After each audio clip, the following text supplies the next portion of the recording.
right, shalom everybody. Today we're going to do a class on how to do a literary research paper. And I know I mentioned in a previous literature club meeting that this is an optional class. And the reason it's optional is because not everybody really wants to endeavor to take on such a big project. This is probably the hardest of all writing assignments in high school. And the reason we're going to cover it is because, one, I want you to have an appreciation of those who do it. And two, I want you to think about these elements as you read literature anyway. And three, some of you are going on to college, and while a literary research paper may be difficult in high school, this is kind of everyday writing at the college level. So I wanted to make sure you knew how to do it. And we're going to go through all the steps and help you feel prepared and confident, because honestly, you know that saying about how do you eat an elephant? You eat it one bite at a time. So you don't take on an entire research paper at the very last second. And I want to talk real quick about the requirements for our club. And that's if you're getting a firm, hard grade, as if you were in a public high school and they were getting a grade. And this would be a pretty advanced class. Not everybody has it this hard. So first of all, I'm going to share my screen and I'm going to put up the requirements that we have in our syllabus. Okay, so let me get that up here. And this is our syllabus for our literature club. And I'm going to put it up here. You might want to have your parents watch this video too. So that's why I'm going to talk about this for a second. Let's say that you are in 9th grade. You're not going to do any literature according to our assignments. You're just going to do lots of reading and get used to every day you have reading from an additional chapter book beyond your reading and writing assignments for history and science. You're going to want to do more reading. One of the things you want to do if you're preparing for college is learn to become a quick reader. And the only way to do that is to do a lot of reading, and try to figure out how to put that into your schedule is really the hardest part.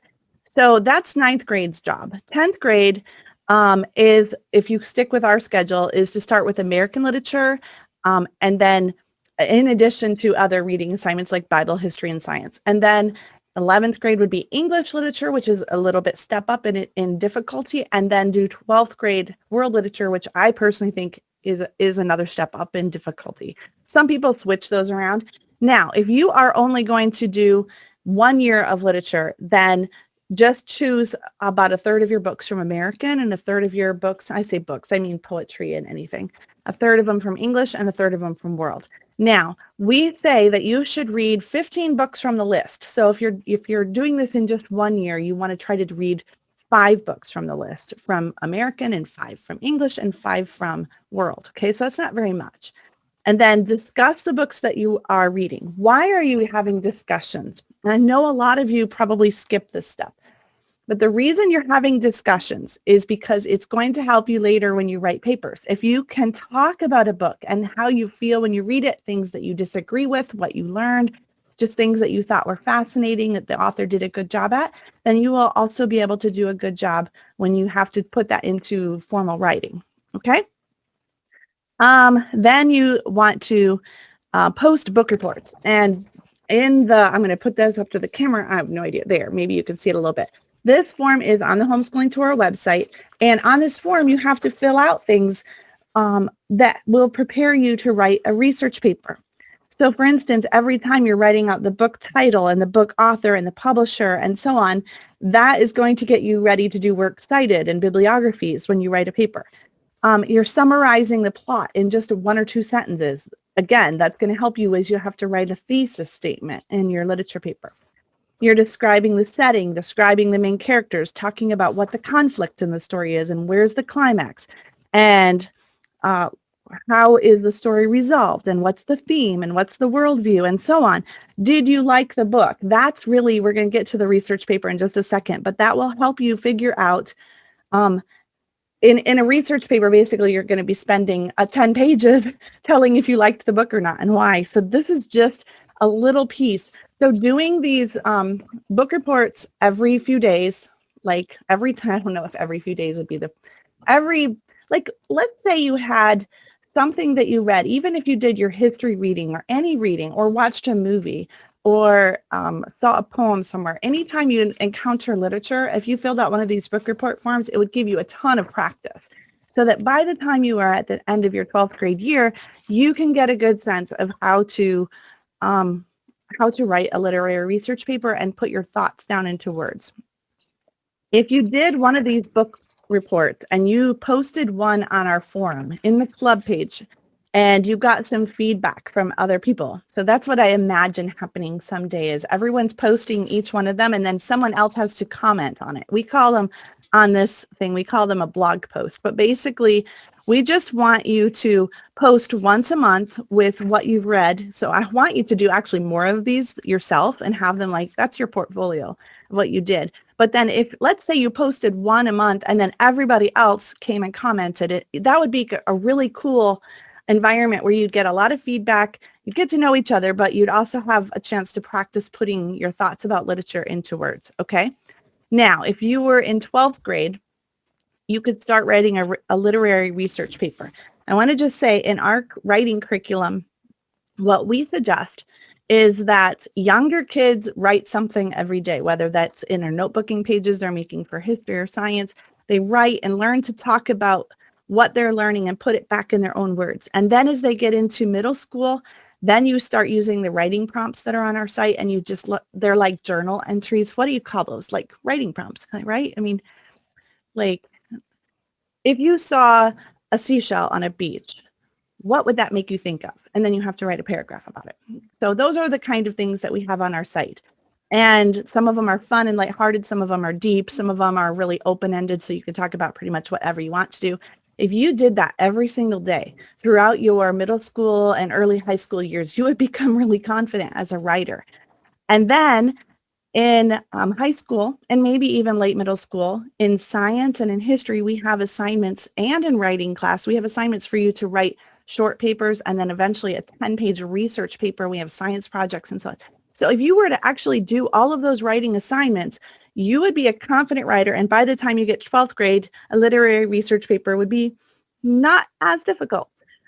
Having said that, and I'm going to assume that you have none of that practice. Okay, I'm going to assume that you've come in and you've never done any of it, and we're going to tell you how to write a literary research paper. I would recommend that you get a pen and you take notes today so that you can have this somewhere. And if the concepts that we're talking about in this research paper would apply to lots of situations in life. Let's say you're at work someday and your boss says, I need you to present this project to a company that we're trying to get their business, and it's going to be in 1 month from today, and you're going to speak for 1 hour. Then you would need to get prepared. And these basic principles would apply to that as well. So I just want you to know this isn't one of those things that, oh my word, I have to do this in high school. I'm never going to use this. You might actually use this. Honestly, people that lead a Sabbath congregation and get up and teach every week are basically doing this with scripture as their literary piece. Okay. I know that sounds weird, but they are. Okay. So I'm going to get off of there. I think that's it on there. Did I have anything else? No, not really. I do have a link on page 2. Let me go back to that. How do I get to page 2? On page 2, I have a link to Purdue University, and I'm going to show you that in a little bit, but that's a handy link. I just want you to be able to find it again. So there it is on the syllabus. And if you're on your way to college, that's a fantastic link to bookmark and have on your browser ready to go, okay? All right, I'm going to stop sharing my screen here and go back to just me talking. And let's talk about what is a literary research paper and how in the world do we do it. First of all, a literary research paper is where you take a book, any book. I have a child's book here, The Long Winter by Laura Ingalls Wilder, and you could do this. And in this paper, for 10 pages, you are going to go on and on about what you liked about the book and how it made you feel. And basically, you are examining in this paper your emotions about this book. Okay, so maybe write that down. The purpose of a literary research paper is to tell your emotions about the book. Okay, how did the book speak to you? That's like one way that people commonly talk. And in other words, if you are reading a book and it's not anything you care about. For instance, in a lot of my sources that I have here to talk about today, they recommend that high school students read Lord of the Flies and talk about the potential for evil in human beings. I don't necessarily recommend reading the Lord of the Flies. I mean, I suppose if you ever have to, definitely know that it's a very dark book, and I don't know if I really want you to do that. Another one would be Edgar Allan Poe. They actually recommend this a lot for high school students.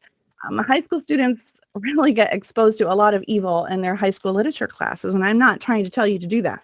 But those are books that move you. You might have nightmares, but let's not talk about that kind of moving. Okay, we're going to talk about books that make you feel something. So I picked this book because as a child, I read this book and I lived in Michigan and we had a long winter. And I remember feeling so many of the emotions that Laura talks about in this book. And then as an adult, I had another winter that was really long. And I remember this book. I mean, obviously, I've actually read it to my kids a couple of times. But I went back to those thoughts a lot and thought, man, I can totally relate. Or if you've read this book, you know, there's a scene where Pa takes a rope and they string it between the house and the barn. And they have to like take their hands. Well, we lived in Minnesota one time and we actually had a blizzard that was so bad that we couldn't see the garage, which was maybe 5-10 feet from our house. So I thought about this book. So this book moved me. That's why I wanted to use it as an illustration. Now, technically on a high school level, it might be better to do something with a little bit more of a grown-up theme the first 4 years, if you like it. This book didn't move me as much. I didn't like it as much. She actually has a book that I'm trying to think what it's called. I'm not going to know off the top of my head really fast, but she has a book that she wrote about moving to San Francisco at the end of her life and riding on trolley cars up and down the hill. And that book moved me. I love that book. I just can't remember what it's called. So it's been a while. Anyway, the importance here is to pick a piece of literature that moves you. We are going to be reading a piece of you and your heart when you write this paper. So make sure that it moves you.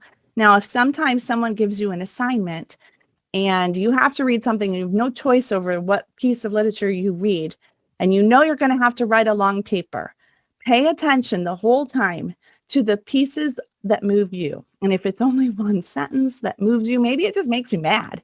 That's an emotion. That would work great for a paper, to be very honest. To get mad at a book, that makes a great paper. Controversy always does. So anyway, the first and most difficult piece is really to choose your piece of literature. I'm going to come back to that. Let's see. Before you pick the book that you want, let me see if I need to. Yeah, let's talk about that. What piece of literature? I just mentioned a couple things.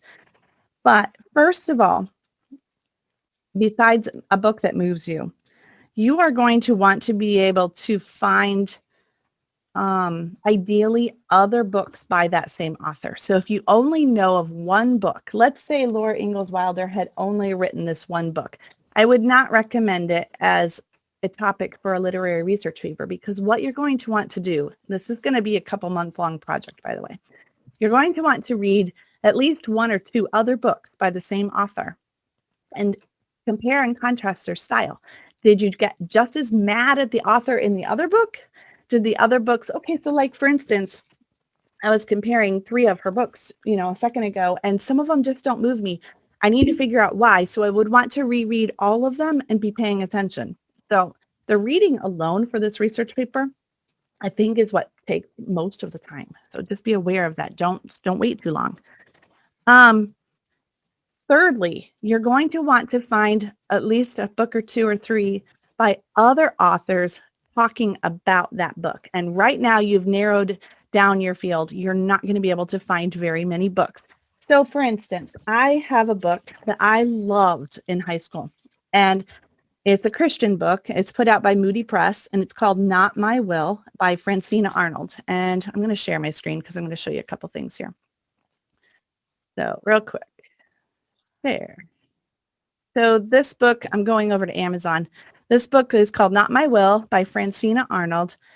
And it's a really good book. It moved me. I loved it. I've thought about it over and over again. And I really compared a lot of things in my life to that book.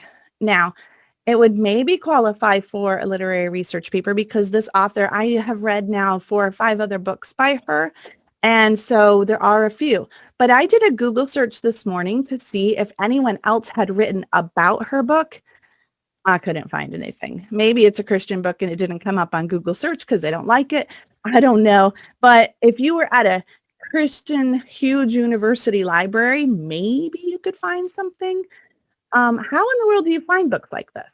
Well, if you're writing for college, go to your college library and don't waste any time. You mean maybe do a quick Google search, but go straight to the librarian, go to the help desk and tell them what your project is, what you have to do, and get their help. That's why they're there. They get actually paid quite a bit of money for that. So please, go to them and get their help. They will probably take you right to the sources, or they're going to say, I don't think there are any sources for that. They'll be able to research all the libraries in like the whole state or other universities that are connected, and they'll know right away if there's nothing else. Because what you want to be able to do is you want to have firsthand knowledge from the author, her own words about what she thinks. And man, if she wrote a book about why she wrote a book, that would be so awesome. But you also want to have other witnesses. Well, so let's say that we were going to write a literary research paper on the classic book Pilgrim's Progress. Okay. That one was like the second most selling book in all of world history. So you probably could find other authors talking about it. It would be ideal because he wrote it so long ago to find people that lived closer to his time and get their opinion. He was thrown in jail. Actually, he wrote it in jail. I don't know if they kept him in jail. I don't remember the story. Okay, so getting a little piece of that story would be also very cool. And you could just probably go to a quick source like Wikipedia even to do that, not necessarily to put in your paper, but just to give you some ideas of what to research. And then you could find some other authors that lived near them in time, get their opinion, and then come to modern times and get someone's opinion from like 2010 or something like that and see what the differences are. There's a lot of differences. It's kind of cool to do that. These would be good to write down. But a couple Christian authors that have evaluated classic literature would be C.S. Lewis, and I know he was like over 100 years ago now, but his writing is pretty easy to read, and he really thinks deeply. So C.S. Lewis, he has evaluated, let me see, Paradise Lost. He's done a bunch of English literature because he was a professor at Cambridge University. So this is what he did. He has done medieval and Renaissance literature. He has done an anthology about a famous author named George MacDonald, who would be a cool one to do a literary research paper on, by the way. Another author you could write down, G.K. Chesterton. Sounds just like it sounds. G.K. is his first initials, Chesterton. And he was another Christian. He did some evaluation of Charles Dickens. So Charles Dickens would be a pretty good author to do a literary research paper on. George Bernard Shaw, he wrote on him. He wrote on, this was a cool book. He wrote a book called Heretics about Rudyard Kipling and H.G. Wells and George Bernard Shaw, and picked them apart from the Bible's perspective, that would be pretty fun. Obviously not necessarily a Torah observant perspective. So you could evaluate all kinds of things. He evaluated Robert Browning, who is a famous literary poet from England. He talks about the Victorian age in literature, so lots of stuff in there. He has collections on all kinds of English literature. I think he does one on Beowulf, but I'm not sure. So anyway, lots of room there to get some ideas, and they're not too hard to read. And another author who has a few, her name is Dorothy Sayers, Sayers. Dorothy Sayers. I like her. She's a good author. Anyway, they write about literature. There may be others. And again, go to your college library. If you're in a small town, go to any library, but you could go to a university library and you probably could get a little bit more help. So you're allowed to do that, by the way. You can just walk in, and they love things like that. They're like, cool, a real student that wants to know things. Okay, so this is how you pick the book or the book of poetry that you want to do. But we have a lot more work. I'm going to talk about 18 steps, okay? So, yay for you. I think you should sit down with somebody like your mom and dad or a sibling that's very good at organizing and get out a calendar. And let's say your parents have picked the date of May 1st for you to have this paper done. And today is February 25th. Really what you need to do is mark out on the calendar all 18 of these steps and give yourself due dates with a good week or two to spare. So say be done by the middle of April. And that way, if something happens and you're going to have to take out time for Passover, holy cow, I don't know if you could get all this done. So you want to put everything on a calendar. That's the first step. So again, if you're in college and they give you the syllabus, which is going to be a little bit like our syllabus, but probably about 10 times as long, they are going to tell you when all of your projects are due and what you have to do for them, and maybe a paragraph of information, and that's it.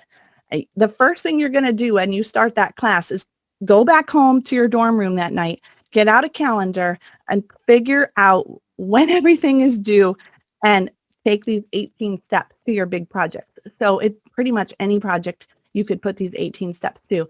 If you only have 2 weeks, then you're going to have to really go fast. But for a literary research paper, it would not be possible to do it. This would be like a whole semester project because you have to read and you don't have time to do all this reading that fast. So, okay, step number 1. You've got your book. I'm going to, just for the fun of it, stick with The Long Winter by Laura Ingalls Wilder. I should take that off so you guys can see what I'm actually saying. Okay, I'm going to stick with this. I actually have to have a topic that I'm going to write about. So for instance, saying write a paper about the long winter, that is just too big. But you could say write a topic about loneliness in the long winter.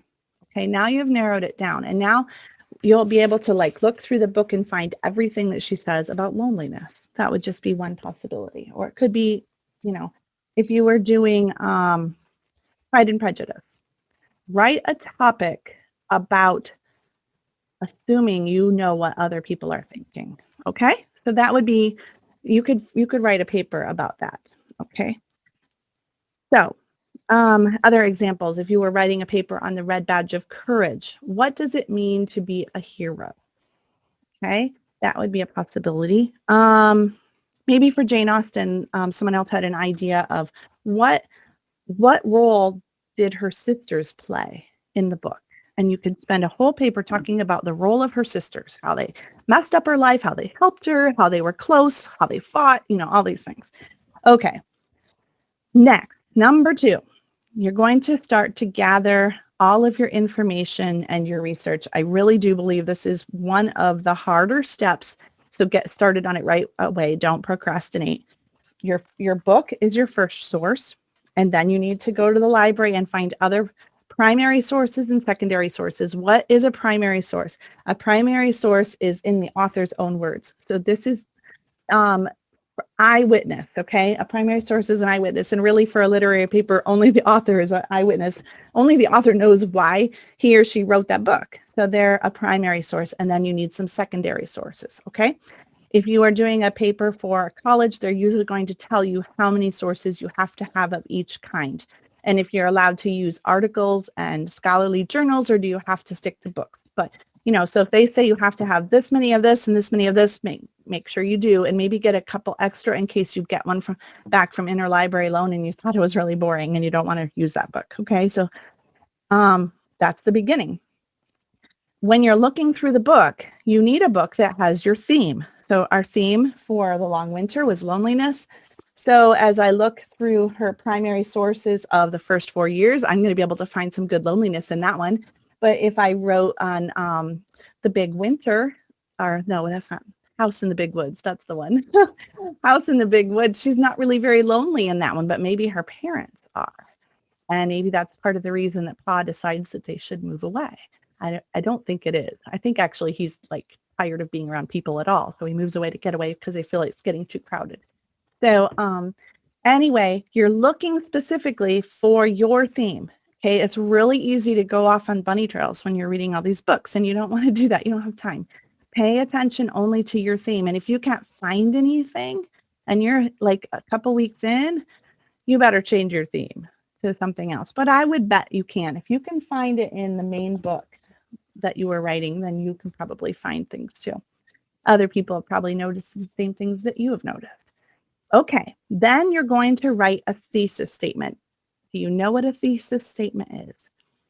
A thesis statement is a statement that you can either prove is true or prove is not true. Okay, so let me say that again. 2 plus 2 is 4. That's a thesis statement. Now someone else has to come along and try to prove me true or prove me false. So let's say when I read The Long Winter, I can really feel their loneliness, especially during the middle of the storms. Now I have to prove what I just said.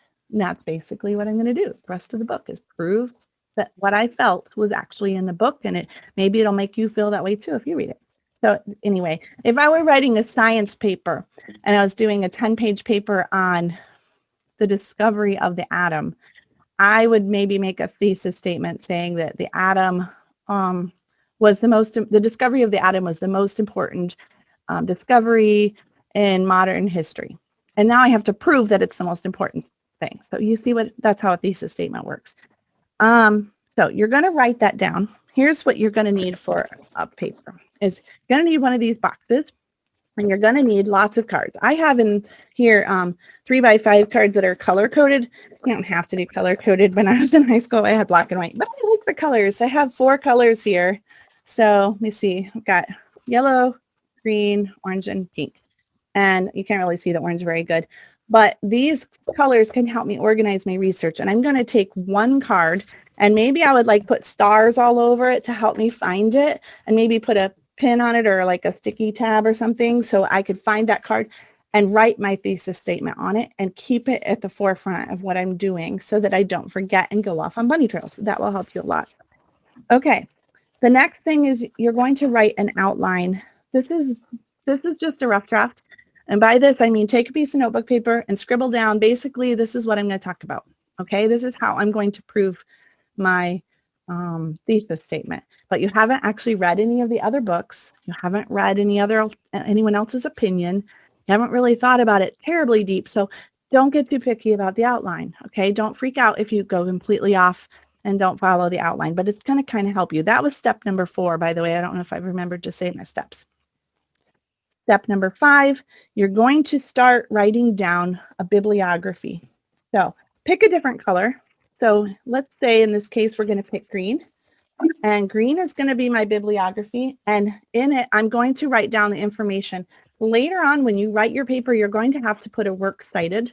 And if you don't have all the information and you accidentally sent the book back to the library, you are in big trouble, especially since by this point, if you're a normal student, you've waited until the last second to write the works cited, and you're not going to be able to get a hold of the librarian because it's 10 o'clock at night and you're eating pizza, and you aren't going to be able to get it. And without that works cited, you will get a very, very bad grade. So I really recommend before you do anything, before you read the book, open up to the front cover, or not the front cover, inside the front cover, to the page that looks like that, the title page, and then behind it is the page that you need, the page that nobody reads unless you're an actual author, and then you do read these pages. So that page has all the information you need, and now I'm going to share my screen again and go back to that website. If you forget this link, don't worry, because this is the one that is on your class syllabus that we gave you. This is the online writing lab. They shortened it to OWL for Purdue University. So universities always have an edu ending. So you can remember this owl.purdue.edu. It's pretty easy. And if you scroll down here, it might look a little different on your phone. Most popular resources, this website is amazing. It has so much information. And if you really want to do good at writing, you might enjoy looking at it. But anyway, you're going to be looking for formatting and style guide. And in our class for Literature Club, we tell you to use the MLA formatting and style guide. There are other ones, the APA, which is also called the Chicago style. It depends. And if you go to college, your college, and even maybe your specific professor will tell you to use one of these style guides, and you'll have to follow it very carefully. So let's say for MLA, we click on it, and we go to how to make works cited. So basically, they're going to show you what information is going to be needed at the end of your paper. If it's a book, if it's a journal or a magazine article, if it's a poem or a song. By the way, poems are songs, so you can use that. And they're just going to give you lots and lots of examples. So you're going to open up your book to the front, inside the front cover, and you're going to make a card that follows that works cited from the MLA website as carefully as possible. Be really meticulous, and you could be the difference between a B and an A on a paper in college, okay? Like, so many people don't do this, but it's an easy thing. So anyway, I'm going to stop sharing. There's a lot of stuff on that website, so I'll let you investigate that on your own. Okay. Step number 6, take notes on your file cards about what you're reading. So I have 3 more colors here. I already used the green. I got to get, so I don't get confused. So green was my works cited. I wrote down the information about the books. Oh, another little handy tip. My teacher told me this one time, and I thought it really worked well.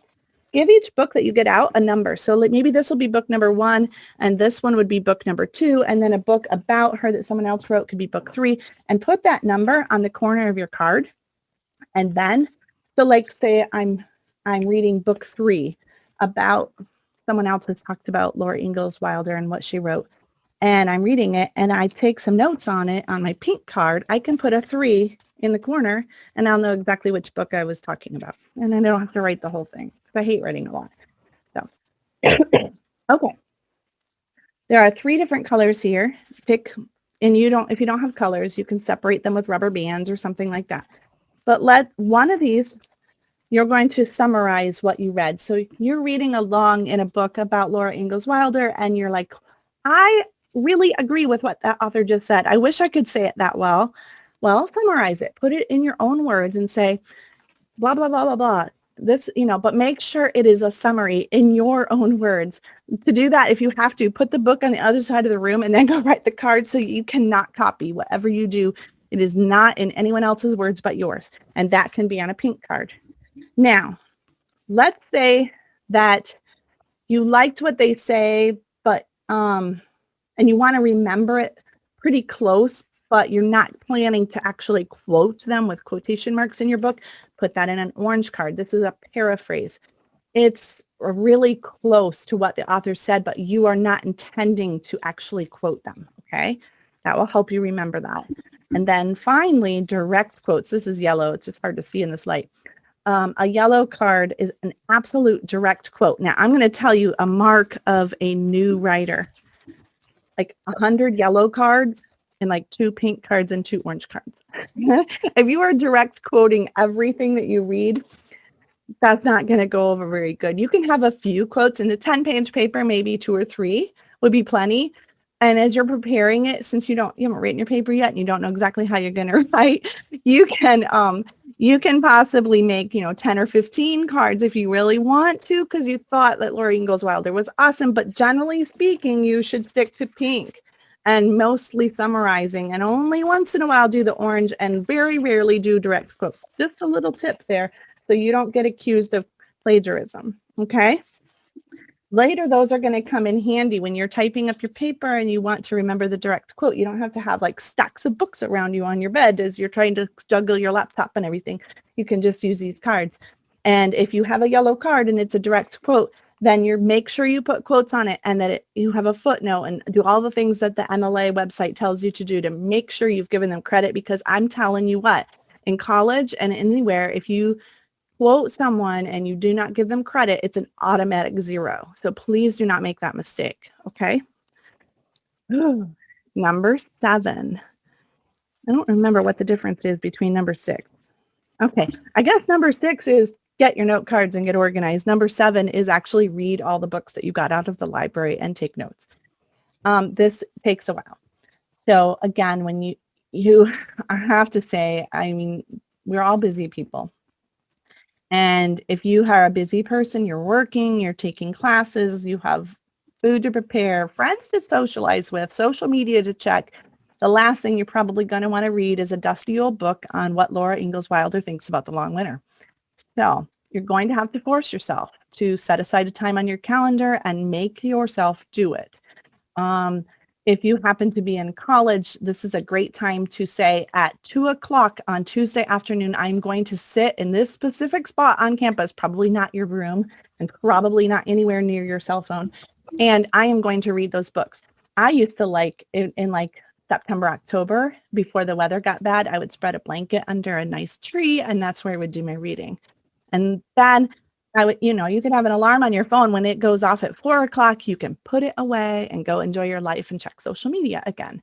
But if you aren't disciplined, you will not have all of this done. And then here's what you're going to be doing. You're going to be getting out a book like 2 minutes before the assignment. And you're just skim real fast and go, tomorrow I must haul some hay. Oh my goodness, that's profound. I'm going to quote that and put it in my book. So you don't want to do that. Okay. So plan ahead and be disciplined. Number 8. Make a new outline. This is the outline. You're going to look at your old outline, and now you've done all this reading, and now you have quite a stack of cards, okay? And you have a lot more of an idea of what loneliness looked like to Laura Ingalls Wilder. So now you're going to make an outline that's a lot more legit, okay? What I do, I think I talked about this in another class. Take your cards, spread them out on the floor, and put them in an order that makes sense, that really kind of puts all the topics together. And then now you can see an outline.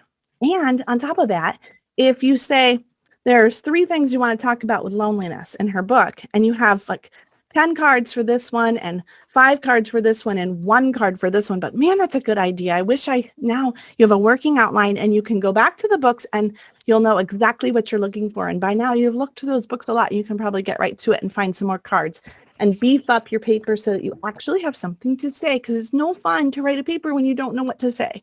And this is the part that will really help you. So that's step 9. Go back to researching some more. Fill out those note cards stacked until they're all nice and even and you actually have something to talk about.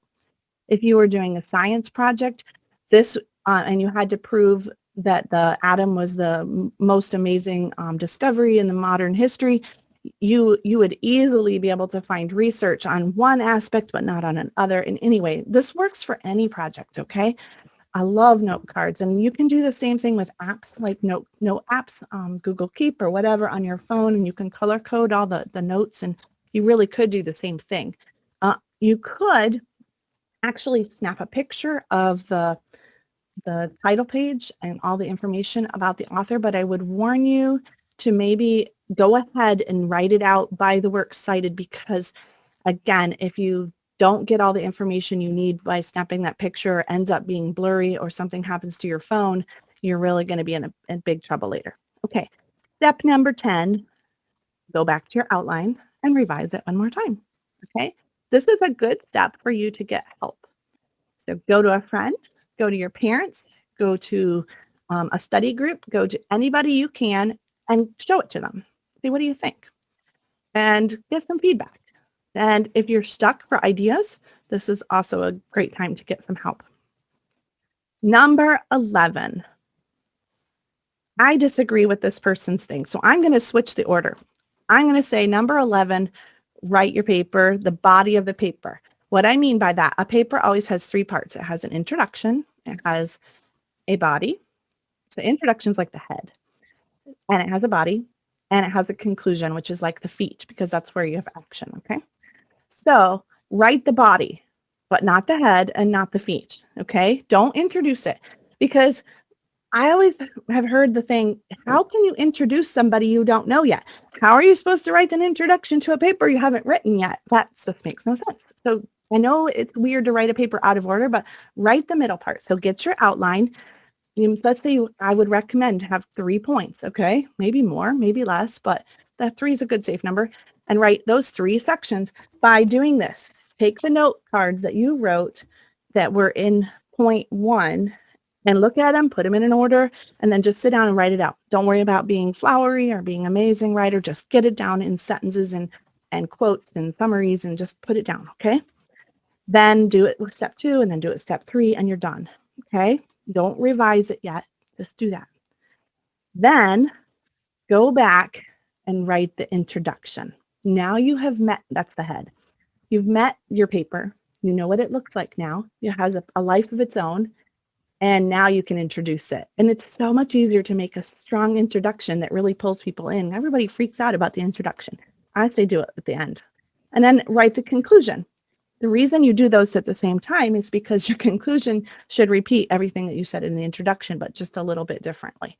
Okay, so again, you can't write those. You can't write the conclusion until you've written the introduction. You can't write the introduction until you have something to introduce.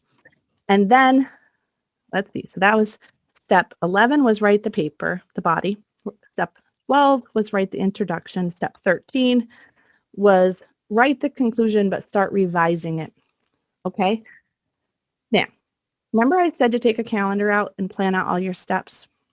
If you're really smart and you didn't procrastinate, you should allow yourself at least a few days where you put that paper away, stuff it under your mattress where you will not be tempted to look at it.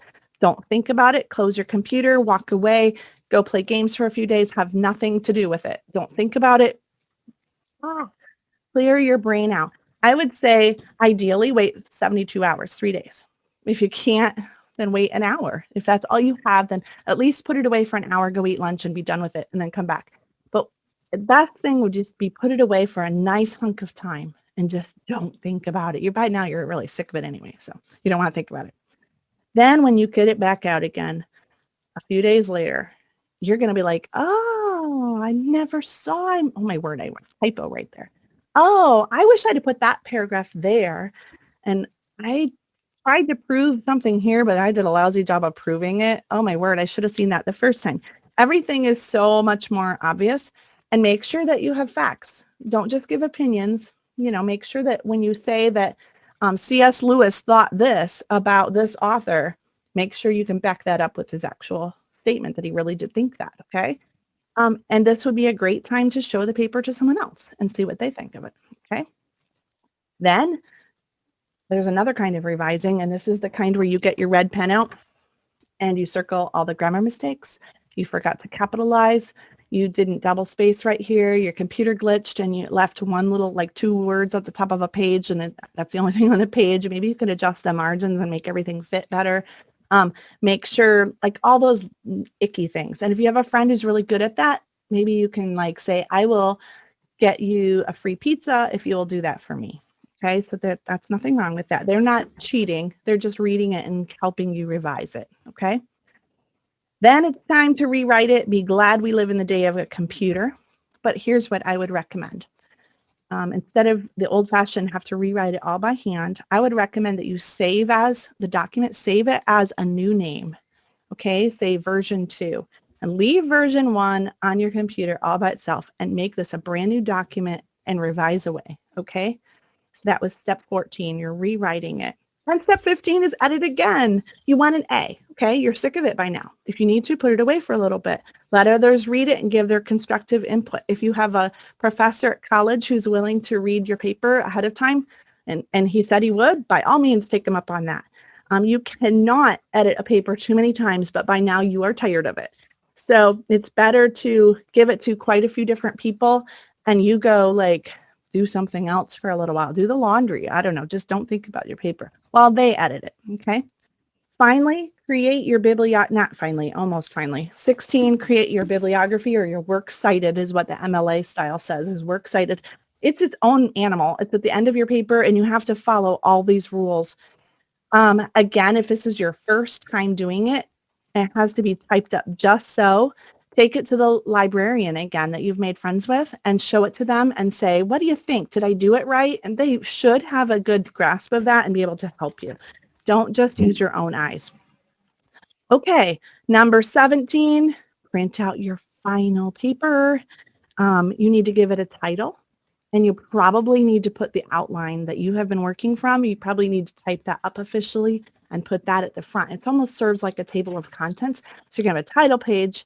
You're going to have the outline, you're going to have the body of the paper, and then the works cited. And if your professor tells you otherwise, then follow their instructions. But make sure that you have someone else read the final version just one more time. Make sure your name is on every page so that if they drop it, they find it. You are exhausted by now, so you're super close to the end. Then let's see, number 18, share it with people.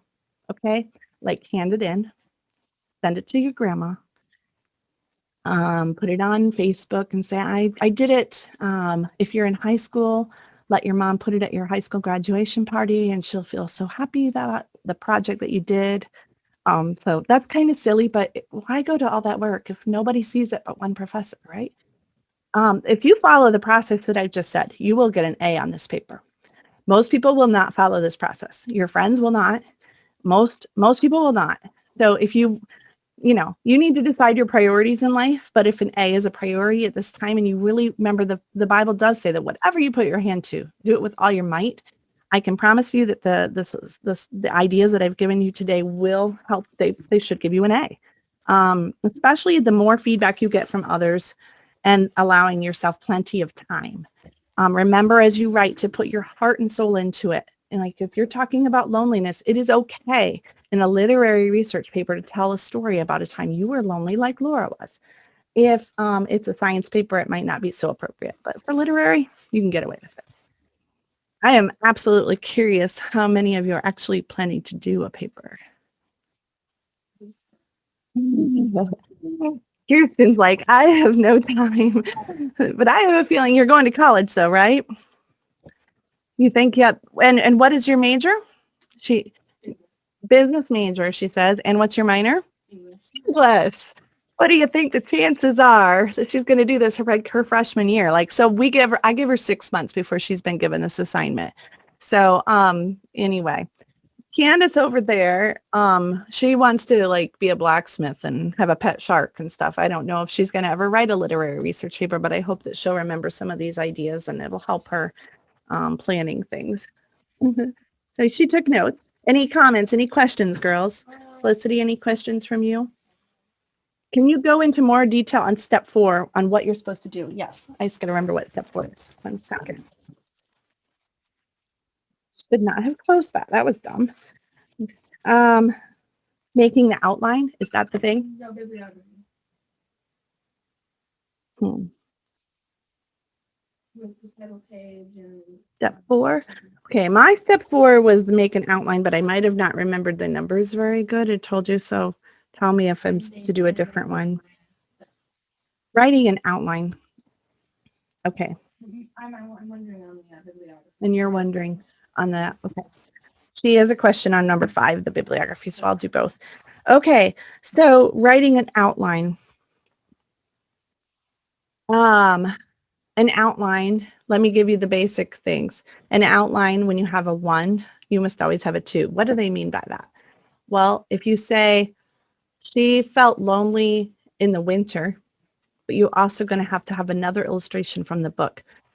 Oh, Casey, can you help me think of a time when Laura Ingalls Wilder was lonely? It could be in a different book. She was lonely she was definitely lonely in the first 4 years. So that's point 2. And then you could have a third time if you wanted to. You could have 3 points. Little House on the Prairie. Yeah, they were lonely there for sure. So, so you could have 3 points that you have. Underneath those points, people often, so those are numbered, often with a Roman numeral. I wish I had my whiteboard. I'm going to make math videos later this afternoon, so I actually have it pretty close, but I don't think I can get it in here. So I'm going to just do it on paper. So I'm going to write this down and then show you. So my outline is going to look like this. Get back there. So point number 1, Roman numeral 1, she was lonely in the winter. She was also lonely here, and she was also lonely here. And then when you go back to the winter one, I'm going to use letters this time. I'm going to say it felt like this, and it felt like this. Now, let's say I get down to here, and I can only think of one thing it felt like. Then I'm probably, oh boy, I better think of something else maybe. So, but you could have let's say I could think of a lot of things on this point, and I want to talk about more things under it. Then I can put more things under that. And then, but if I have an A, I have to have a B. I have to have at least 2 points for each thing on your outline, or nothing underneath it. You can do that too if you want to. So basically, another way of doing an outline, if you wanted to, this is a traditional outline, and you're going to have to do that by the time you have your official book. But another way you could do it, whoops, I hope I didn't just hurt the meeting. I hit my keyboard. Okay. So you can write an idea, your main idea. She's lonely. Okay. And then you can make like mind bubbles or bubbles that come out from it. A lot of creative people really like doing this better. And in those bubbles, you can write more ideas that you think of. And then some of those bubbles, you can write even more ideas. So like You know what I mean? And so basically what's happening is you have all these ideas that are all over the paper and you're connecting them. And then this one could be your thesis. And then this one could be A, B, C, and D. And then under A could be 1, 2, and 3. So I'm going to show you, I'm going to share my screen real quick and go back to that Purdue website because it has a lot of help. I'm going to see if I can get to it. Where did I see it? Conducting research, maybe? Maybe I better search. I know it was here. Writing lab. Let's see. I know it was here. Maybe I can just search the internet really fast and find something. How? Computer's slow because I'm online. How to write an outline. Can you see this okay? Okay, so it's coming up. 4 ways to organize. Oh, Grammarly, that's a good way. That's a good place to go to. That makes sense. Unless they're not going to let me in. They're not. That was a lousy link. I guess it was an ad. Okay, here, maybe WikiHow will do it. So there's one kind of outline where they're showing all the similarities and differences. So this isn't really showing it. The formatting didn't come out very good on that. You can kind of see it. I don't know if that's really small. There's a literature outline. Cool. Let's see if it, yeah. So, okay. They are doing democracy versus authoritarian rule in this. And they are showing historical context. Wow, this is really something. But you see they have point 1, 2, 3, and 4. And then under each one, they have A, B, and C. Oh, he only has 1. He broke the rule. Terrible. Terrible. My high school grammar teacher would have been horrified. So anyway, you're supposed to, you know what? I would have just put that. Oh, they're just listing their source. See, and I would have put that on a note card with a number. I'm so old fashioned, but I think my way works pretty good. So anyway, and they've got quotes in here and everything. I guess that's possible. There's more than one way to do it. All right, my way's best, but you know, their way is something. So that gives you an idea, but you don't have to do an outline. Let me show you real quick a mind map. How to make, well, let's just show you a mind map. I can probably show you some images here. Yeah. So like this looks like a sign. Can you guys see this one okay? So like they're writing a paper about energy and there's ways to store energy, ways to generate energy and forms of energy, and they're putting all their ideas around it. So that is perfectly acceptable as an outline. And it just depends on your personality. And if it's scribbles all over a paper at step 4, that is fine. Scribbles are perfectly acceptable at that point. You don't want to have to make it perfect at that point. It's just getting your ideas. Candace asked, what is a thesis statement? Oh, I forgot to answer your question. Okay. Thesis statement is a statement that can be proven or disproven.